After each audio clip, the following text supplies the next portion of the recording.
Janine Tavernier, poète, écrivain, Fleur de Muraille.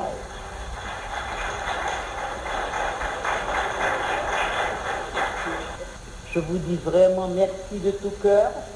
C'est une joie personnelle, profonde, que celle d'avoir écrit Fleur de Muraille. Dans son ouvrage pour réveiller le Dieu endormi, le philosophe canadien Moreau porte ce témoignage que je fais mien, non seulement parce que dans sa simplicité, il m'a paru judicieux, mais aussi parce que plus j'acquiers d'années, on ne va pas dire que je deviens vieille, n'est-ce pas?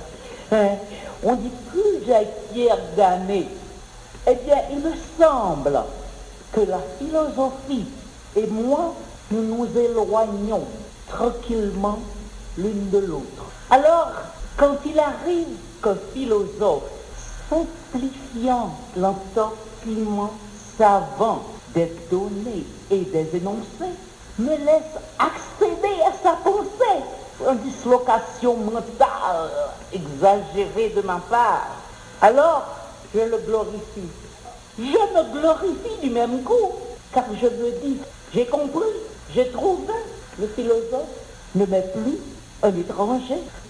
Moreau nous dit donc, la véritable puissance de l'esprit consiste à pouvoir réaliser un projet humain et à le mener à terme au lieu de le laisser à l'état de rêve.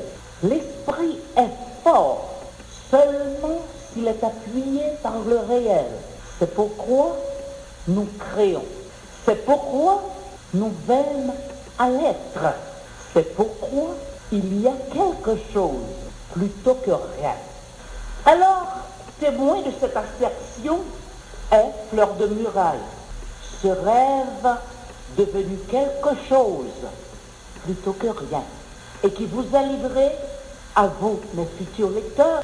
Et je me dois d'ajouter en toute humilité que cet ouvrage, comme toute œuvre, prend son départ avec dans ses pages sa charge d'ambition, d'espoir, son désir de conquérir. Ce rêve fut en tout premier lieu une vision candide. J'ai voulu recréer, pour ceux qui ne l'ont pas connu, mes enfants, mes petits-enfants, les vôtres, qu'ils soient ici ou ailleurs. J'ai voulu peindre pour eux cet Haïti d'il y a un demi-siècle qu'ils n'auront jamais connu, qui n'avait sans doute rien d'un paradis sur terre, mais qui en tout état de cause était différent, vous devez l'admettre, de ce que nous voyons aujourd'hui. Simone de Beauvoir, dans son livre « Pour une morale de l'ambiguïté », a dit « On sait que si le passé nous concerne, ce n'est pas en tant que donnée brute, c'est en tant qu'il possède une signification humaine. » Alors, dans un désir légitime de ressourcement, j'ai essayé de faire vivre l'Haïti d'alors. Et je m'arroge le droit de dire une Haïti dont j'étais vraiment fier. Et j'ai voulu créer des personnages à mon roman à travers lesquels je désirais retrouver égoïstement ce qu'il me semblait avoir perdu depuis. Mais laissez-moi vous dire que si je pressentais en moi cette force de la mémoire, je ne soupçonnais pas cependant qu'elle précipiterait l'émergence outrancière de tous ces personnages qui, aussitôt le roman entamé, devaient au fur et à mesure devenir des voix authentiques, débridées, dotées de leurs élans déterminés, de leurs propres desiderata.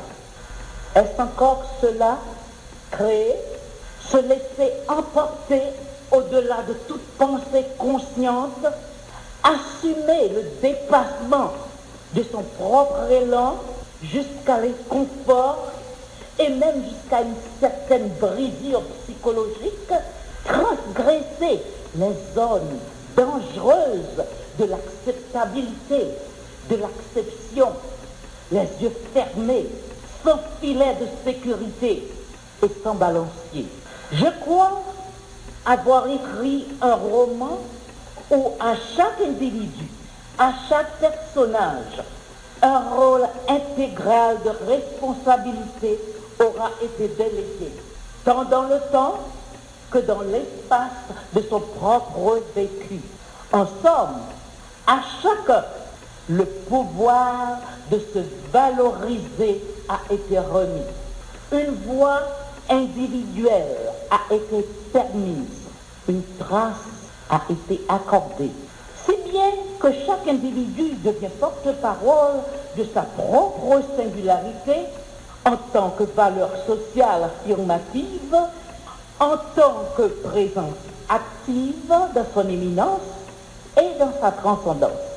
De chaque personnage va donc naître un discours singulier et honnête qui contera une aventure unique, ultime, percutant le foisonnement des multiples de cette Haïti d'alors. C'est dans le respect de l'humain et dans la dignité que l'auteur, Janine Tavernier, fait évoluer ces différents individus, quelle que soit leur démarche et leur situation exclusive dans la trame du roman. Je ne certes pas vous raconter Fleur de Muraille, non. Ce serait vous ravir le privilège de le lire, n'est-ce pas? Je vous dirai cependant que ce roman nous raconte un viol.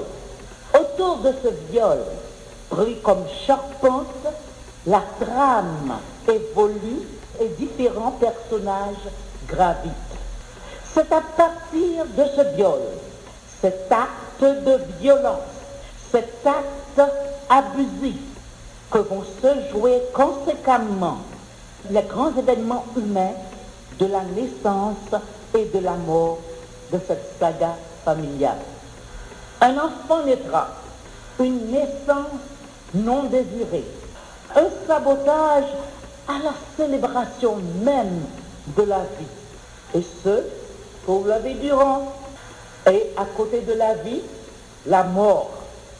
Conséquence ultime vient aussi réclamer sa rétribution. Car le salaire du péché, c'est la mort. Mais quelle mort? Une mort qui n'absout personne, ne solutionne aucun problème et surtout n'apporte pas de finalité à la tragédie humaine qui se poursuit sous nos yeux.